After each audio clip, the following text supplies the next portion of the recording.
खुमार बहुत ज्यादा इंटरेस्टिंग हो चुका है। कहकशां बेगम हरीम से जान छुड़वाने की जितनी कोशिश कर रही है, हरीम बार बार उन लोगों की जिंदगी में आ रही है। लाइबा की रुखसती का फंक्शन जिस हॉल में होना होता है, उसकी सारी अरेंजमेंट और डेकोरेशन हरीम ने की होती है। फायज और उसकी फैमिली जब हॉल में पहुंचते हैं तो हरीम को वहां पर देखकर हैरान और परेशान रह जाते हैं। कहकशां बेगम को इस बात का यकीन नहीं आ रहा होता हरीम यहाँ पर क्या कर रही है। लाइबा भी इस बात से परेशान हो जाएगी कि हरीम यहाँ पर क्या कर रही है। लाइबा अपनी माँ से सवाल करती है हरीम यहाँ पर क्यों है। कहकशां बेगम लाइबा को जवाब देती है, हरीम एक काली बिल्ली की तरह हमारा रास्ता बार बार काट जाती है और हमारे साथ कुछ न कुछ बुरा हो जाता है। मैं जितना भी हरीम को फायज से दूर करने की कोशिश करती हूँ, हरीम बार बार उसकी जिंदगी में वापस आ जाती है और नासिर की बताई हुई बातें फायज को अब सच मालूम होने लगेंगी। मुदस्सिर जब अपनी असिस्टेंट हरीम से फायज की मुलाकात करवाता है तो फायज ये देखकर हैरान और परेशान रह जाता है। कहकशां बेगम मुदस्सिर से काफी ज्यादा गुस्सा होती है और उसे कहती है ये लड़की हमारी इवेंट पर क्या कर रही है।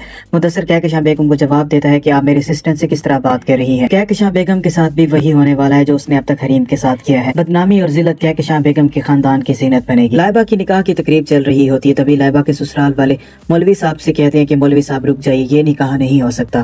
कहकशां बेगम ये बात सुनकर हैरान रह जाती है। वो सवाल करती है कि आप ऐसा क्यों कह रही हैं। वकास की माँ कहकशां बेगम से कहती है, आप लोगों ने हमें इतना बड़ा धोखा दिया है, आप लोग तो फ्रॉड करते हैं। सलमा अपने बेटे वकास की बारात बगैर दुल्हन के वापस लेकर चली जाती है। कहकशां बेगम और फायज सलमा और वकास की मिन्नतें करते रह जाते हैं, लेकिन वो लोग इनकी कोई भी बात नहीं सुनते और बारात वापस लेकर चले जाते हैं। और सोने पर सुहागा तो ये हो जाता है जब पुलिस हाल में पहुंच जाती है शेख फुरकान को करप्शन और फ्रॉड के चक्कर में गिरफ्तार करने के लिए। कहकशां बेगम पहले ही सदमे से गुजर रही होती है। फायज पुलिस वालों से कहता है मेरे बाप को गिरफ्तार नहीं कर सकते।